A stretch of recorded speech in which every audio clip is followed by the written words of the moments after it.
Selamat pagi sahabat Drunska, berjumpa kembali dalam acara Bincang-Bincang sama Doi, edisi spesial 3 Agustus 2021. Dalam beberapa waktu ke depan, Ija akan menemani sahabat Drunska berbincang bersama Dr. Carolina Kurniawan, Master of Science, spesialis anak, konselor laktasi bersertifikasi internasional. Selamat pagi Dr. Carolina. Selamat pagi Mbak. Ya, kita sapa sahabat Drunska dulu ya dok ya. Boleh. Ya, selamat pagi sahabat Drunska. Semoga sahabat Drunska di rumah juga selalu dalam keadaan sehat. Kali ini kita juga akan berdiskusi tentang Protect Breastfeeding, a Shared Responsibility dalam rangka memperingati Hari Pekan ASI Sedunia. Disiarkan langsung di Instagram Live @Drunska di ruang PKRS Rumah Sakit Dr. Un Kandang Sapi Solo.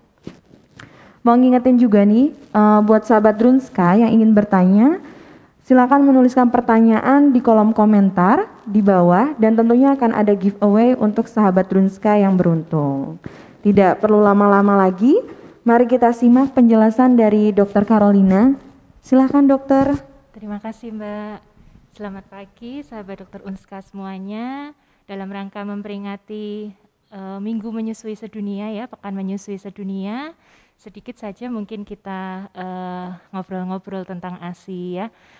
Tentu saja ini ASI ya, a drop of the good stuff ya, satu tetes yang sangat bermakna, mengandung berbagai macam zat yang dibutuhkan oleh bayi, baik itu air, protein, kemudian hormon-hormon ya, asam lemak dan sebagainya, dengan jumlah yang cukup, kemudian dengan komposisi yang paling tepat untuk bayi, di mana kita tahu bersama ASI ini tidak tergantikan ya, dengan cairan apapun, dengan formula, dengan susu jenis apapun, sejauh ini tidak tergantikan.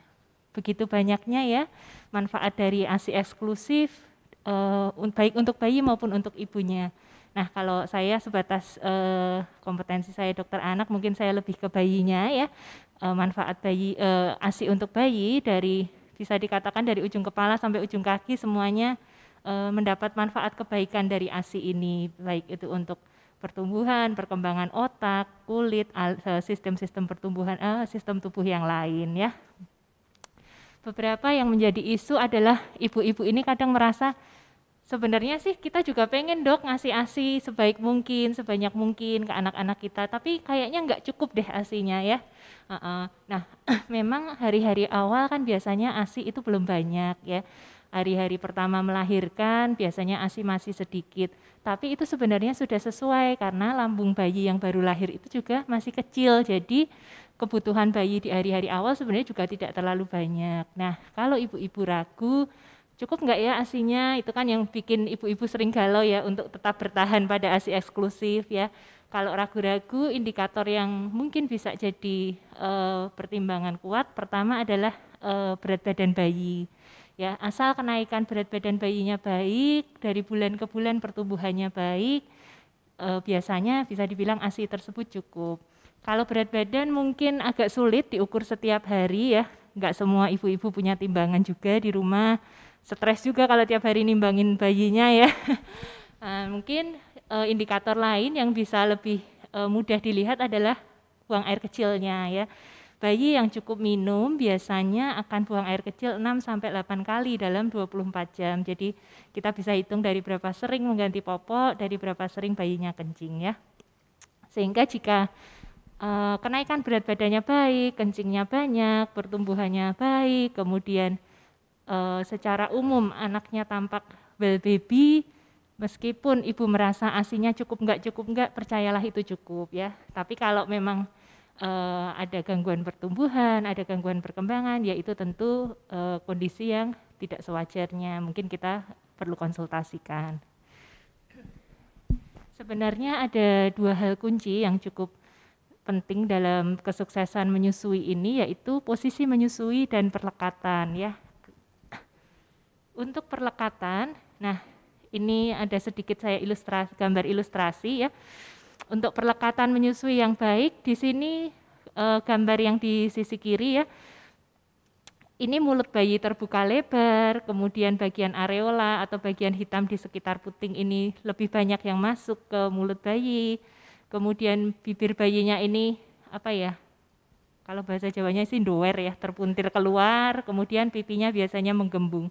Bisa kita bandingkan dengan gambar yang di sisi sebelahnya, di mana di sini perlekatan menyusuinya kurang baik. Jadi ini bayinya mulutnya kelihatan menguncup ya, pipinya juga kempot. Nah, kalau perlekatannya tidak baik, tentu ASI-nya juga tidak maksimal untuk bisa dihisap. Nah, kalau untuk yang perlekatannya baik, tentu ASI yang dikeluarkan juga bisa lebih maksimal ya. Kemudian tadi ya, satu perlekatan, yang kedua adalah posisi. Posisi menyusui yang baik di mana seluruh tubuh bayi dari kepala, leher, kemudian punggung itu tersangga dengan baik. Kemudian bayinya menghadap ke ibu, kemudian perut bayi itu menempel ke dada ibu dan wajah bayinya ini menghadap ke payudara. Mungkin bisa dilihat di gambar ya. Jadi posisi ibu menyusui yang nyaman, bukan ibunya yang nunduk-nunduk terus payudaranya dimasuk-masukin ke perut bayi, tapi bayinya yang ditempelkan ke ibu. Ini sedikit ilustrasi beberapa variasi posisi menyusui yang bisa dilakukan oleh ibu ya.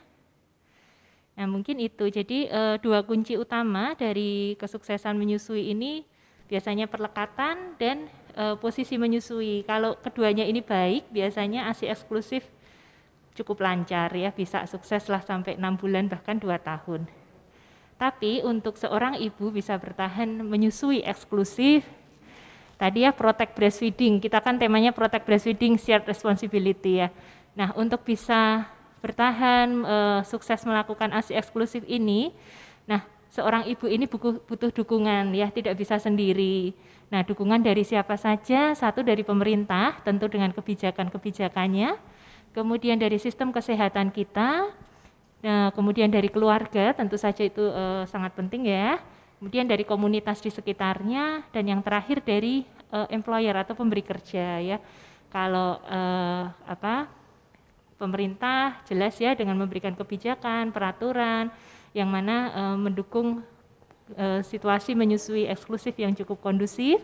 Dari sistem kesehatan, tentu kita dari healthcare juga ya, kita dari nakes, dari orang kesehatan, mendorong untuk pemberian ASI eksklusif ini. Kemudian dari keluarga ini lumayan penting perannya, biasanya mungkin neneknya, suaminya ya, kadang-kadang bisikan-bisikan untuk segera menenangkan bayi yang menangis karena biasanya kalau bayinya udah rewel, keluarganya bingung tuh ya, cepetan disusuin gitu ya, padahal tidak selalu bayi menangis adalah haus ya, mungkin popoknya basah, mungkin pengen digendong, mungkin kepanasan, bisa juga ya.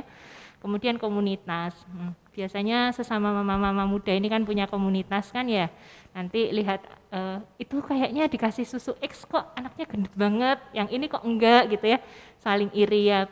Peer group atau komunitas ini cukup penting, dan pemberi kerja, jika tempat bekerja kita mendukung untuk pemberian ASI ini, biasanya bisa lumayan membantu untuk ibu-ibu yang menyusui dan bekerja, misalkan dengan menyediakan fasilitas atau waktu untuk memerah ASI gitu ya.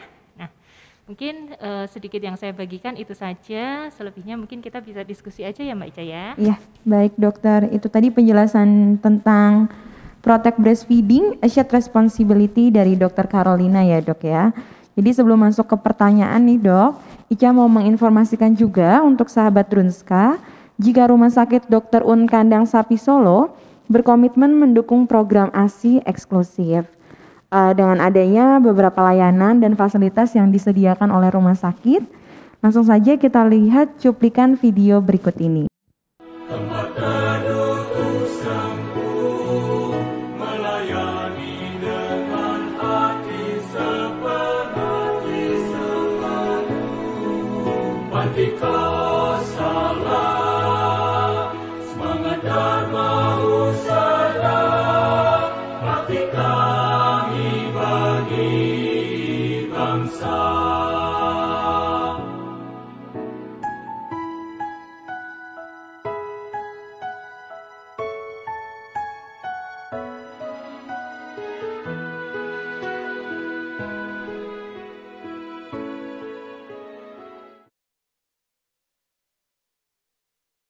Itu tadi layanan yang atau fasilitas yang disediakan oleh Rumah Sakit Dr. Un Kandang Sapi Solo, terutama untuk ibu-ibu yang menyusui. Begitu. Langsung saja nih Dok, kita masuk ke pertanyaan yang pertama. Boleh. Dari Etika Puspita Dewi. Dok, hamil dan menyusui bersamaan boleh kan? Dalam kondisi apa wanita hamil tidak boleh menyusui? Begitu. Oke, terima kasih ya Bu Etika, terima kasih pertanyaannya. Mudah-mudahan ini join ya Bu Etika. Nah, untuk kondisi hamil dan menyusui, pada beberapa kondisi bisa, beberapa kondisi tidak bisa ya. Jadi secara teori memang tidak dilarang ibu yang sedang hamil tetap menyusui. Jadi biasanya bayinya belum lulus ASI eksklusif 2 tahun, ibunya udah terlanjur hamil lagi itu kan. Jadi tandem ya, menyusui tandem istilahnya. Jika kondisi ibunya baik, biasanya boleh. Tapi untuk menentukan apakah si ibu boleh tetap menyusui atau tidak, saya rasa perlu dikonsultasikan dengan dokter kandungannya, dokter obstinnya ya. Apakah dengan menyusui akan mengganggu proses kehamilannya atau tidak biasanya ya. Misalkan ibunya punya risiko tinggi, punya risiko untuk melahirkan prematur, kemudian ada riwayat risiko yang lain dalam dalam kehamilan-kehamilan sebelumnya, mungkin ada pertimbangan khusus sehingga tentu sebaiknya dalam pemantauan dokter ya kalau untuk tetap menyusui selama hamil gitu. Gitu, berarti tetap harus konsultasi dulu ya Dok biar aman ya? Mungkin lebih ke konsultasinya dengan dokter kandungan untuk kondisi kehamilannya ya, apakah bisa untuk ditandem dengan breastfeedingnya. Oh, begitu. Kalau kehamilannya beresiko kan sayang juga ya nanti. Iya betul Dok. Ya, ini pertanyaan kedua Dok dari @hartini_sofian. Dok izin bertanya, bagaimana supaya bayi tetap cukup ASI sedang ibu selalu bekerja keluar rumah? Saya hanya memberikan bayi ASI pagi dan malam hari, siang disambung susu kaleng, begitu Dok. Oh ya, terima kasih Bu Hartini ya. Ini problem yang cukup banyak pada ibu-ibu bekerja. Kita tahu sekarang hampir sebagian besar wanita mulai menjadi wanita karir, mulai bekerja di luar rumah ya. Sebenarnya untuk ibu yang tetap bekerja tidak selalu harus disambung susu kaleng ya. Itu bagaimana kita bisa manage laktasinya atau mengatur waktu menyusuinya. Misalkan dari awal persalinan, dari awal setelah melahirkan, biasanya mulai bisa nih nyicil-nyicil simpan ASI perah ya. Peres ASInya kemudian disimpan. Nah, seandainya ibu bekerja, biasanya sebelum berangkat bekerja bisa menyusui bayinya dulu kan. Jadi bayinya dapat ASI, nah selama ditinggal ibunya bekerja, berarti mungkin bisa diberikan ASI perah jika memang tersedia ya. Setelah ibunya pulang bekerja, segera mandi, bersih diri, kemudian bisa menyusui kembali. Nah, jika ada ASI lebih memang bisa diperah. Nah, untuk bagaimana supaya ASInya banyak nih, supaya bisa sisa-sisa sampai diperah, kan problemnya itu ya. Gimana punya ASI yang bisa sampai diperah-perah ya. ASI itu prinsipnya produksinya on demand, semakin banyak dikeluarkan, semakin banyak dihisapkan ke bayi atau diperah, baru makin produksinya makin banyak. Jadi kalau misalkan ibu merasa payudaranya sudah penuh, udah mulai ini kayaknya mulai banyak nih ASInya, segera saja dikeluarkan. Beberapa ibu kadang-kadang sayang eman-eman, aduh ini bayinya belum pengen minum, jadi nanti kalau pas pengen minum takutnya pas payudaranya kosong gitu ya. Enggak, jadi kalau makin dikeluarkan dia baru makin akan banyak diproduksi. Jadi dari awal sering-sering diperah, 2 jam sekali diperah, dikosongkan ya. Kalau memang pas bayinya pengen minum, payudara belum terisi penuh, bisa tetap dihisapkan atau pakai ASI yang sudah diperah tadi kan juga boleh ya. Nah, mungkin saya sedikit share untuk ASI perah ya. Yang pertama untuk proses memerah ASI sendiri, tentu persiapannya harus benar ya. Persiapan perah ASI, cuci tangan, kemudian bersihkan permukaan yang mau dipakai untuk naruh alat perah ASI, kantong dan sebagainya ya. Kemudian ASInya ditaruh di wadah, bisa botol kaca atau bisa plastik ASI ya, kantong ASI sekarang kan banyak yang disposable sekali pakai ya. Untuk penyimpanan ASInya juga bisa dilakukan di kulkas, di freezer atau bisa ditaruh di atas meja, tergantung kapan kita mau pakai ASI perahnya gitu. Bentar, saya ada ininya ya, untuk storage ASI atau penyimpanan ASI. Nah, ini saya kebetulan ada guideline human milk storage dari CDC ya, ada di slide saya, bisa dilihat. Nah, seandainya ASI yang diperah, begitu diperah keluar dari payudara, kita letakkan di ruang terbuka, itu dikatakan bisa bertahan 4 jam. Tapi ini kebetulan sumbernya saya ambil dari CDC, yang kita tahu ini di luar negeri, suhu di ruangan di luar negeri sana cuma sekitar 25 derajat ya. Berbeda ya dok sama di sini. Nah kalau di Indonesia 25 derajat ini kalau pakai AC mungkin ya, kalau enggak kan 30 lebih, sehingga kalau suhunya lebih panas, suhu ruangannya lebih panas dari itu, mungkin AC di luar ruangan hanya bertahan sekitar 1-2 jam saja. Jadi suhu ruangan 5-60 derajat itu kan suhu di mana bakteri mudah berkembang biak, sehingga makin tinggi suhunya biasanya bakteri akan makin cepat berkembang biak. Nah kalau di luar negeri sana suhu ruangan 25 derajat dia bisa bertahan 4 jam di luar, ditaruh AC-nya nggak apa-apa ya. Tapi kalau sudah suhunya lebih dari itu, kayak kita mungkin di Solo sekitar 30 ya suhu ruangan, ya mungkin sekitar 1-2 jam. Kemudian kalau ditaruh di kulkas, kan ada yang chiller, ada yang freezer ya. Iya, betul. Kalau di kulkas yang di chiller suhu 2-8 derajat itu dikatakan bisa sampai 4 hari. Jadi tadi kalau ibunya bekerja lumayan kan bisa nyetok ASI buat 4 hari ke depan kalau ASInya banyak. Nah kalau di freezer bahkan dibilang bisa sampai berbulan-bulan. Ya kalau kulkas yang satu pintu, jadi kulkas dibuka, atasnya freezer, bawahnya chiller itu dikatakan bisa 3 bulan ya. Tapi kalau kulkas yang 2 pintu yang pintu freezernya sendiri, pintu chillernya sendiri, dia bisa sampai 6 bulan. Nah jadi kan sebenarnya lama ya ASI ini bisa disimpan. Nah cuman memang dalam menyimpan ASI harus dalam wadah yang tertutup, kemudian dituliskan tanggal perahnya, jam berapa. Jadi kan tadi ada waktunya ya, misalkan di luar harus 4 jam, jadi kan kita tahu jam berapa nih tadi merahnya gitu ya. Nah, kalau misalkan di Indonesia 1-2 jam kan ya biasanya ya tahulah ya ini jam berapa. Kalau misalkan ASI yang disimpan di freezer, harus diturunin dulu di chiller atau dihangatkan. Nah kita juga tahu karena ASI yang sudah turun dari freezer kita turunkan, kita cairkan, nggak boleh nih balik lagi ke freezer. Ya, jadi kalau misalkan kita mau kasih ASI perah, ASI sudah beku, kita turunkan ke chiller atau sudah ditaruh di ruangan biasa, sudah mencair, nggak boleh lagi nih, nggak jadi diminum, balikin lagi ke freezer biar bisa 6 bulan, nggak bisa ya. Jadi first in first out, kalau udah dicairkan ya sudah harus minum ya gitu. Nah mungkin itu pedoman kita untuk storage atau penyimpanan ASI perah. Jadi bekerja saya rasa bukan halangan untuk kita bisa tetap bertahan memberikan ASI eksklusif. Betul. Saya lihat juga beberapa teman-teman di sini, bahkan teman-teman yang bekerja shift pun di sini masih bisa tuh perah ASI, masih bisa ASI eksklusif ya.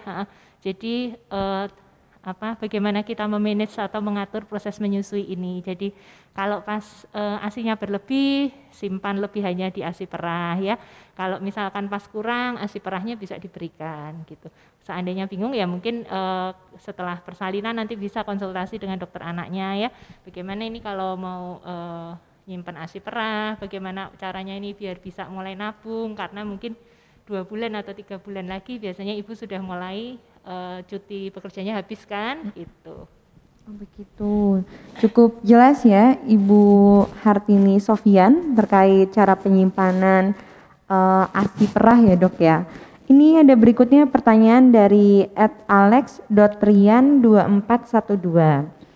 Apakah ibu yang terkena COVID masih bisa menyusui dok?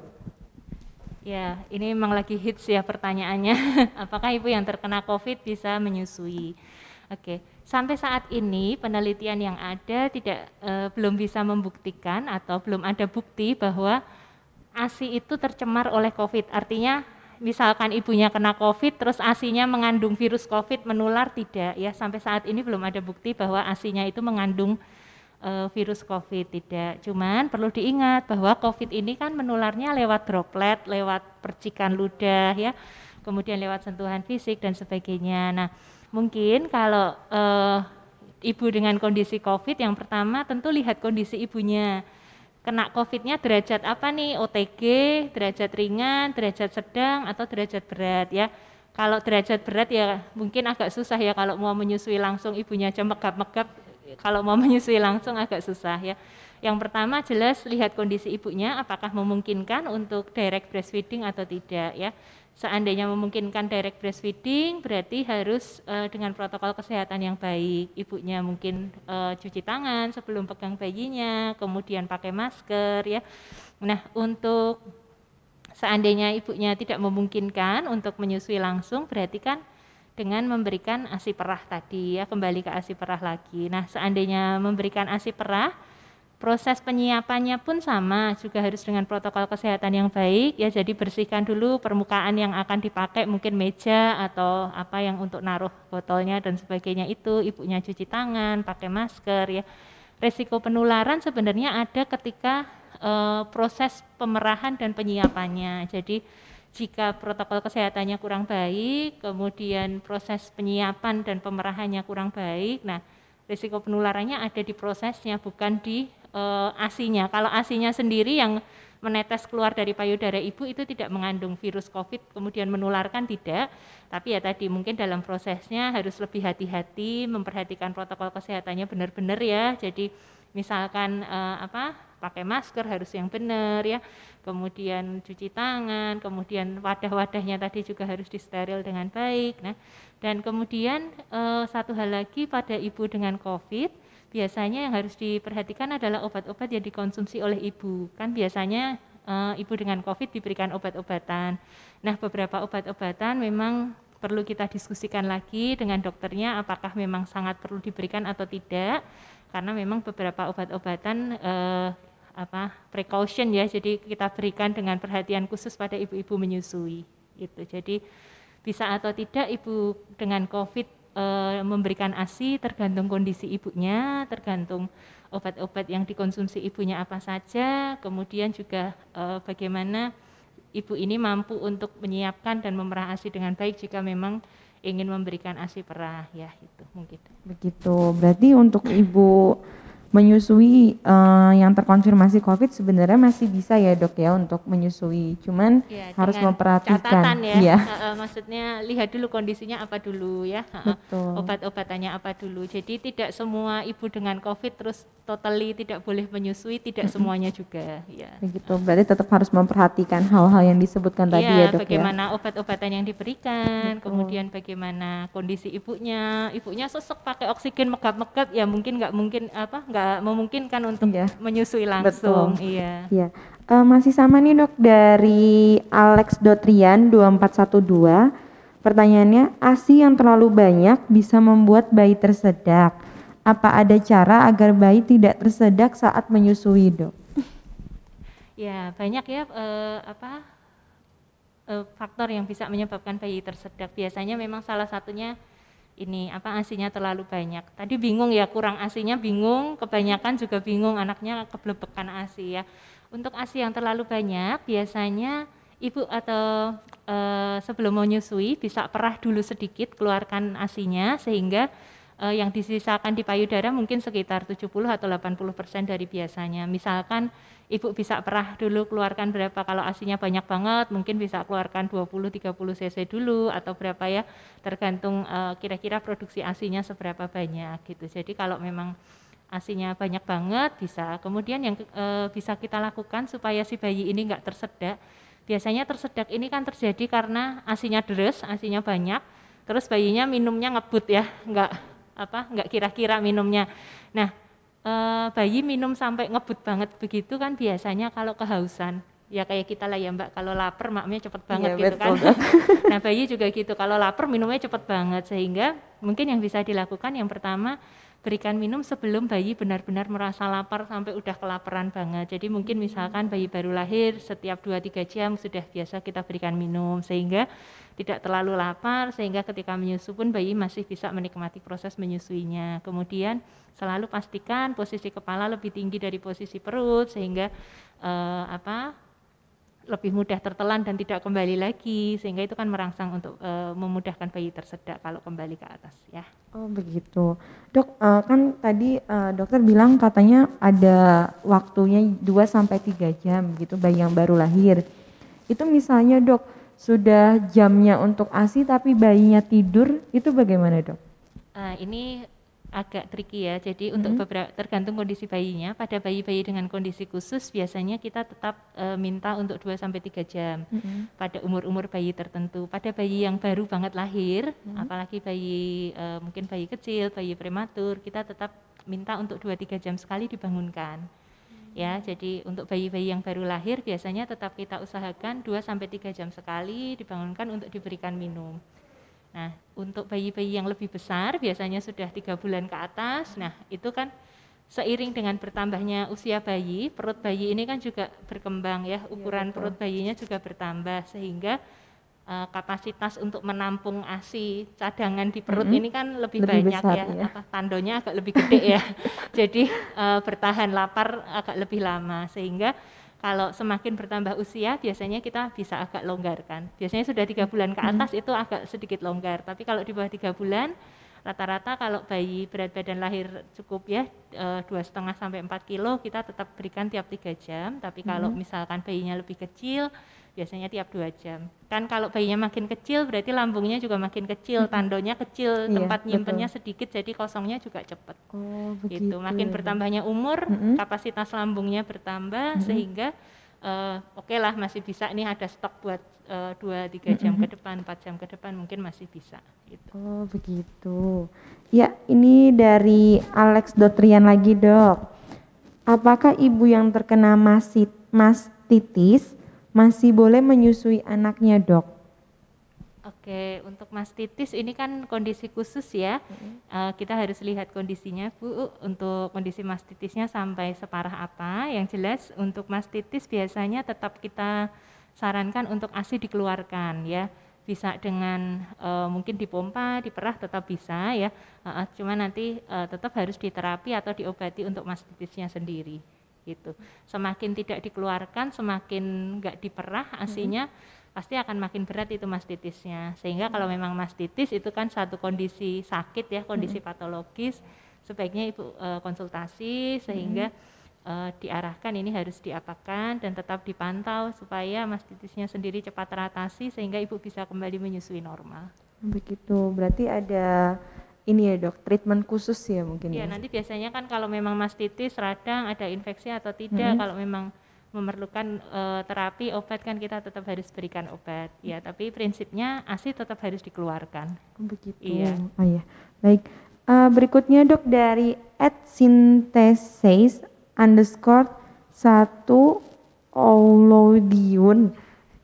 namanya susah ya. Bagaimana kalau ASI yang dihangatkan menjadi menggumpal atau jadi bubur, Dok? Untuk ASI yang dihangatkan, yang pertama proses penyimpanannya dulu bagaimana ya. Biasanya proses penyimpanan yang baik tidak terlalu mengubah bentuk ASI. Tadi penyimpanan yang baik tuh ya kalau di luar bisa 1-2 jam atau 4 jam kalau suhunya dingin. Kemudian kalau di kulkas bisa sampai beberapa hari, 4 hari ya. Kalau lebih dari itu enggak boleh. Kemudian selama penyimpanan ini apakah ada masalah atau enggak ya. Sudah tertutup rapat, terus kulkasnya sering dibuka tutup enggak ya. Kalau kulkasnya tiap jam dibuka tutup ya mungkin suhunya juga akan naik turun, mungkin suhu penyimpanannya tidak bagus. Kemudian saat mengeluarkan, di thawing, dicairkan atau dihangatkan juga. Oh ya, menghangatkan ASI nggak boleh ditaruh di ini ya, kompor atau di microwave ya, cuman jadi ambil mangkok atau wadah diisi air hangat kemudian ASInya ditaruh di situ biasanya ya, dihangatkan dari situ aja. Jadi nggak boleh nih biar cepet cair terus ditaruh di kompor atau di microwave, nggak boleh ya. Jadi cukup ibu ambil wadah, mangkok atau wadah apalah, baskom ya, terus kasih air hangat, ASInya ditaruh di situ. Biasanya memang agak sedikit ada terpisah tuh ASI, ada kayak atas sama bawah gitu ya, 2 lapisan. Cukup digoyang pelan aja biasanya menyatu kalau ASInya masih cukup oke. Oh, gitu. Iya, memang biasanya kan ada kayak terpisah, ada 2 lapis gitu, ibu goyang pelan, nggak usah yang diaduk kocok, nggak usah, biasanya digoyang pelan udah nyampur kok. Gitu, berarti dilihat dulu cara penyimpanannya ya, Dok ya? Iya, pastikan dulu cara perahnya oke, cara nyimpannya oke, kemudian memanaskannya juga baik ya. Biasanya kalau kondisi semuanya baik, nggak terlalu, yang dimaksud menggumpal kan kita juga nggak ngerti ya, ini Iya, dimaksud betul. apakah yang terpisah itu atau menggumpal sampai seperti apa gitu ya. Betul, begitu. Iya. Berarti bisa ditiru lah ya dok ya untuk kiat-kiatnya seperti apa begitu. Kemudian ini dari @Atta Budaresti. Hai Dok Carolina, bagaimana mengajarkan baby tertidur tanpa perlu menempel ASI? Halo Mama Atta. Ya, bagaimana mengajarkan bayi tidur tanpa ASI? Ya, kuncinya cuma dua, disiplin sama konsisten ya. Kalau masih seumuran di bawah 2 tahun masih oke ya, masih netek, memang kita kan masih sarankan untuk pemberian ASI eksklusif sampai 2 tahun. Jadi ketika ini kan berarti judulnya bagaimana menyapih ya nanti ya. Jadi kalau menyapih yang pertama ya kita kurangi sedikit demi sedikit waktu untuk menyusuinya. Jadi misalkan sehari 10 kali jadi 9 kali, jadi 8 kali, 7 kali, 6 kali gitu ya. Nah mungkin deket-deket tinggal 3 kali nih dok, tapi 3 kalinya nih malam semua pas tidur. Nah ini yang kita mau sapih susah gitu ya. Mungkin yang pertama bisa dialihkan, jadi sebelum tidur biasanya kegiatan utama adalah menetek, mungkin ini bisa dialihkan ke yang lain. Bacain dongeng, nyanyi-nyanyi, atau bermain apa yang dia suka ya. Dibikin capek bayinya sampai akhirnya tidur ya. Itu tidak mudah saya tahu ya, ngomongnya gampang tapi ngelakuinnya pasti susah, dan ini butuh konsistensi, butuh disiplin. Nah kemudian dan ini nggak bisa langsung, jadi jangan berharap hari ini diajak main berhasil terus besok langsung bisa sapih, nggak bisa, itu pasti nanti bertahap pelan-pelan. Jadi ya membentuk suatu kebiasaan kan kita butuh proses dari pertama bayinya juga kenapa bisa sampai nempel, sampai harus netek dulu kalau mau tidur, itu kan juga proses berbulan-bulan, sehingga untuk melepaskan itu kita juga bertahap. Itu berarti dialihkan ya Iya, dok betul. ya? Oh begitu. Dok ini saya juga mau tanya nih dok, misalnya apakah ada pantangan dok, misalnya kayak ibu lagi menyusui nggak boleh minum kopi atau nggak boleh makan apa gitu, ada dok? Secara khusus sebenarnya tidak yang nggak boleh banget gitu, nggak ya, cuman memang ada beberapa makanan yang kita tidak terlalu rekomendasikan, misalkan pedas itu biasanya kan beberapa ibu nanya ya dok boleh nggak makan sambal, kalau nggak pakai sambal nggak bisa ya. Beberapa bayi cukup sensitif terhadap zat yang terkandung di dalam cabai ini, sehingga kalau memang dengan ibunya sedikit makan pedas terus bayinya kok mencret ya mungkin jangan diulangin. Tapi beberapa bayi tahan, ibunya makan pedas sedikit, bayinya nggak apa-apa ya nggak apa-apa ya. Jadi kemudian yang mungkin sering zaman now ini kopi ya, ngopi-ngopi cantik ya. Mama-mama muda pingin ngopi cantik, boleh nggak dok minum kopi? Dalam batas tertentu boleh, ada yang mengatakan bahwa 1 cangkir sehari sampai maksimal 3 cangkir masih oke ya. Jadi kafein dalam jumlah yang sangat sedikit itu masih boleh. Jadi tapi ya terbatas, jangan terus sepanjang hari minumnya kopi terus kan, kalau jumlahnya banyak nanti kafein yang masuk ke tubuh cukup banyak. Nah jika terlalu banyak mungkin memang bisa mengganggu kondisi bayinya, mungkin bayinya agak sedikit rewel ya, nggak nyaman untuk bayi. Jadi sedikit saja, mungkin 1-2 cangkir sehari masih boleh ya, biasanya pengen juga nggak apa-apa. Terus untuk makanan-makanan tertentu sebenarnya tidak ada pantangan khusus selama ibu tidak alergi. Jadi kalau ibunya nggak alergi telur, nggak alergi yang amis-amisan, tetap makan aja ya. Begitu. Dok, ini kan waktu itu kan pernah ya, masa ada ibu-ibu yang baru melahirkan, terus kan disuruh menyusui. Lalu kan biasanya air susu yang keluar itu kan sedikit ya dok. Cuman kan banyak ibu-ibu yang zaman old ya dok, itu yang bilang katanya harus makan ini biar ASI-nya keluar banyak. Nah itu gimana penjelasannya dok? Ya sebenarnya yang paling cepat untuk menambah produksi ASI tadi makin sering dikeluarkan ya. Kemudian untuk makanan-makanan tertentu tidak ada pantangan, tapi tadi seandainya ibu nyaman dengan makanan tersebut, kita bangun psikis ibu enak, nyaman ya, silahkan aja. Beberapa ibu kalau zaman old mungkin itu ya disuruh makan sayur-sayuran sebagul ya, betul. Ya, kalau saya yang penting nutrisi ibunya lengkap dan seimbang. Jadi kalau terlalu banyak sayur-sayuran saja sampai ibunya kenyang makan sayur tapi nggak makan protein, nggak makan karbohidrat dan lemak, tentu itu juga kurang baik ya. Jadi makanan tetap dengan nutrisi yang seimbang, karbohidrat, lemak, protein, sayur. Jadi Semuanya perlu, semuanya penting, tidak hanya sayur saja, tidak hanya makanan tertentu. Yang penting bagaimana ibunya enjoy. Bayangin kalau ibunya sebenarnya nggak suka sayur, dipaksa makan sayur yang sebakul itu, kemudian harapannya ASINya banyak kan. Yang ada ibunya stres karena nggak bisa makan sayur yang sebakul itu, alhasil ASINya pun juga tidak lancar kan. Produksi ASI ini juga sangat dipengaruhi psikis ibu ya, ibunya stres, ibunya galau ya ASINya mungkin ikut galau. Nanti kalau ibunya happy, ibunya senang ya, merasa enjoy menikmati menyusui, nah nanti kan produksi ASINya akan makin banyak. Oh begitu, berarti untuk ibu-ibu yang ASINya baru keluar sedikit gitu nggak usah khawatir ya dok ya? Karena kan memang kalau hari-hari pertama melahirkan, hari pertama, hari kedua persalinan, kapasitas lambung bayi kan juga masih kecil, jadi kebutuhannya memang masih sedikit. Ya kita di sini bicara bayi sehat ya, bukan bayi-bayi dengan kondisi khusus ya, bayi-bayi normal, bayi-bayi sehat yang lahir tidak ada masalah. Kan rata-rata kondisi lambungnya masih kecil ya, selama dalam pemantauan kita masih baik, ibunya rajin menyusui, biasanya kan akan makin bertambah produksi ASINya. Begitu. Ya, ini ada pertanyaan lagi dok dari @Francisca Evodia. Sewaktu si kecil umur 7 bulan, sesak nafas dan masuk picu. Diun juga saat itu. Dia udah langsung nggak mau nenen dok. Kira-kira dulu itu kenapa ya dok? Pulang opnam bener-bener nggak mau. Belum ketemu jawabannya dokter. Yang ditanya kira-kira dulu itu kenapa, itu maksudnya sesaknya atau?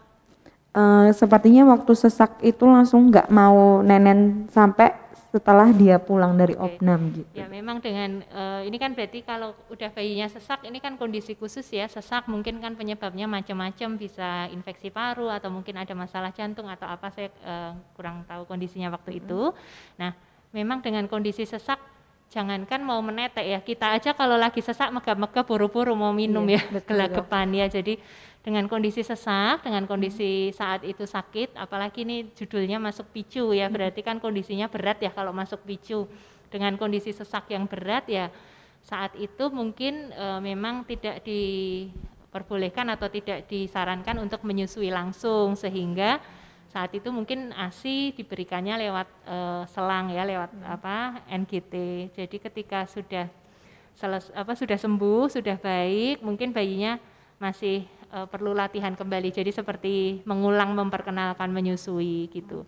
Ya, jika memang kondisinya sudah dinyatakan benar-benar sembuh, tidak ada masalah lagi, kemudian tidak ada kontraindikasi, tidak ada larangan dari dokter yang merawat untuk tetap melanjutkan menetek ya, saya rasa mungkin perlu diperkenalkan lagi aja untuk menyusuinya jika memang masih dalam rentang usia yang harus menyusui ya. Tapi kalau memang ada kondisi khusus, misalkan dia ada gagal jantung atau ada gangguan menelan atau apa ya, kondisi-kondisi sakit yang khusus ya, mungkin kita nggak bisa ya untuk mempertahankan dia tetap menyusui. Jadi proses menyusui ini kan nggak harus nggak harus direct juga, kita memberikan ASI perah pun tetap judulnya ASI eksklusif ya, betul. Yang masuk tetap ASI gitu. Begitu, berarti diadaptasi ulang lagi gitu ya dok ya? Betul, kalau memang sudah dinyatakan sembuh dan tidak ada kontraindikasi atau larangan khusus dengan kondisi bayi menyusuinya, bisa diadaptasikan kembali mungkin. Begitu. Ada itu namanya proses relaktasi ya, laktasi ulang, memperkenalkan ulang untuk menyusui. Oh begitu. Dok, saya mau tanya dok, misalnya ini ada ibu menyusui tapi dia merokok dok. Nah, itu sebenarnya boleh atau tidak? Maksudnya ngaruh nggak dok untuk saat menyusui gitu? Ya, merokok sendiri terlepas dari menyusui atau tidak, ini ya membahayakan. Betul. Ya, kita tahu bersama merokok dengan atau tanpa ibu menyusui itu sudah membahayakan. Yang kedua dengan ibunya merokok, kalau merokok di depan bayi ya itu jelas bayinya ikut merokok ya. Dan yang kedua memang membuat bayi kita jadi perokok pasif ya kan, karena kan seperti yang kita tahu, asap rokok, nikotin yang menempel di pakaian, di tubuh kan itu juga tetap bisa terhirup bayinya. Nah ketika kita membiarkan bayi untuk menjadi perokok pasif ya tentu segala konsekuensi sebagai perokok akan melekat pada bayi ini juga. Jadi ya mungkin kalau dipertimbangkan risk and benefitnya kok sepertinya lumayan besar risknya ya. Jadi terlepas dari ibunya tidak menyusui pun si merokok ini kan Iya betul. banyak Apalagi, bahayanya iya ya, lumayan banyak resikonya, apalagi ketika si ibu merokok dan ibunya menyusui ya, selain dari ibunya sendiri tetap kena bahaya rokok, si bayinya juga ikut jadi perokok pasif karena menghisap nikotin yang tertempel di sisa baju, di baju, di sisa asapnya mungkin di ruangannya ya, bekas tempat ibunya merokok gitu. Begitu. Berarti mending misalnya perokok, berarti mending berhenti dulu untuk ketika menyusui ya dok. Kembali ke keputusan ibu masing-masing ya. Jadi kan segala sesuatu kita lakukan pasti ada ya risk and benefitnya. Mungkin tadi kalau pada orang sehat pun merokok kan mengancam ini iklannya kan gede-gede itu sekarang. Betul dok. Iya. Berikutnya nih dok, yang lagi viral banget pertanyaannya. Apakah ibu menyusui boleh vaksin COVID dok? Oh iya, ini lagi ngetren, semua orang cari vaksin kesana kesini ya, ingin daftar. Nah sejak bulan Februari ibu menyusui sudah direkomendasikan ya dari Dirjen kita untuk ikut dalam program vaksinasi COVID. Jadi boleh. Jadi kalau memang ibu tidak ada penyakit lain ya, tidak ada kontraindikasi, tidak dalam pengobatan khusus ya, dari dokter yang merawat atau dokter yang di screening ibu dinyatakan lolos, silahkan untuk ikut vaksinasi COVID gitu. Berarti nanti nggak ngaruh apa-apa ke bayinya ya dok ya? Oh tidak, jadi kan justru dengan diberikan vaksinasi harapannya kan terbentuk kekebalan ya, baik untuk ibunya juga, kemudian kalau bisa kan ya ibunya jangan sampai kena COVID ya dengan diberikan vaksinasi. Kemudian ada sedikit bahasan dulu waktu itu saya pernah baca, kekebalan yang terbentuk ini diharapkan bisa diberikan ke bayinya melalui ASI juga, tapi itu memang masih belum kuat sih evidence-nya.